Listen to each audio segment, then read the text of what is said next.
9 try பண்ணிட்டு தான் நம்ம வந்து 8 சூஸ் பண்ணலாமா 9 நம்ம டிசைட் பண்ணணும். Okay, 9 9s are 81, 9 4s are 36 plus 8 அப்படின்னா 42. இது வந்து 400 விட கிரேட்டராக போயிடுச்சு. ஸோ 9 நம்ம சூஸ் பண்ண முடியாது. 400க்கு நியரராக இருக்கிறது வந்து 8. 48 into 8 பண்ணும்போது தான் நமக்கு 384 கிடைக்குது. ஓகே, இந்த சப்ராக்ஷன்லாம் நீங்கள் ஃபுல்லாக பண்ண வேண்டாம். அதாவது இங்கே ரிமைண்டர்லாம் கண்டுபிடிக்க வேண்டாம். நமக்கு வேண்டியது இதுதான். ஸோ இது வந்து இந்த 800 அப்படிங்கிறது 28 into 28 இல்லை 29 இல்லை 29க்கு நேரரா அப்படிங்கிறத நம்ம இப்போ கண்டுபிடிக்கணும்.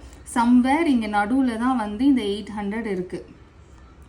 இது ரெண்டுத்துக்கு நடுவில் தான் 800 இருக்குது. நாம் என்ன சொல்லணும், நியரஸ்ட்டுன்னு சொன்னதுனால அது வந்து 28 into 28 பண்ணுற கிடைக்கிற நம்பருக்கு நியரராக இருக்கா இல்லை 29 into 29 பண்ணும்போது கிடைக்கிற நம்பருக்கு நியரராக இருக்கான்னு நம்ம செக் பண்ணி